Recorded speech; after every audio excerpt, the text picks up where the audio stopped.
ഇന്നത്തെ വചനം വിശുദ്ധ മർക്കോസ് എഴുതിയ സുവിശേഷം 10-ാം അധ്യായം 17-ാം വാക്യം.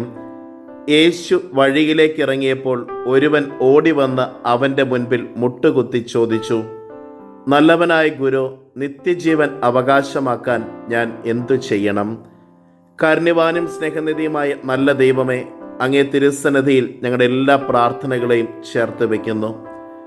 ഞങ്ങളുടെ അനുദിന ജീവിതത്തിൽ നിത്യജീവൻ അവകാശമാക്കുവാൻ വേണ്ട പ്രവർത്തികൾ ചെയ്യുവാൻ, ഞങ്ങളുടെ ജീവിതത്തിൻ്റെ സുഖങ്ങളിൽ നിന്നും വ്യഗ്രതകളിൽ നിന്നും ഒക്കെ മാറി നിന്ന് അങ്ങയുടെ സ്നേഹവും സമാധാനവും അന്വേഷിക്കുവാൻ കൃപ ഞങ്ങൾക്ക് നൽകണമേ.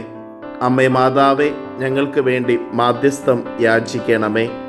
നമ്മുടെ കർത്താവ് ഈശോ മിശിഹായുടെ കൃപയും പിതാവായ ദൈവത്തിൻ്റെ സ്നേഹവും പരിശുദ്ധാത്മാവിൻ്റെ സഹവാസവും നാം എല്ലാവരോടും കൂടെ ഉണ്ടായിരിക്കട്ടെ, ഇപ്പോഴും എപ്പോഴും എന്നേക്കും. ആമേൻ. ഇന്നത്തെ നിയോഗം, ശുദ്ധീകരണ സ്ഥലത്തിലെ ആത്മാക്കൾക്ക് വേണ്ടി പ്രാർത്ഥിക്കാം.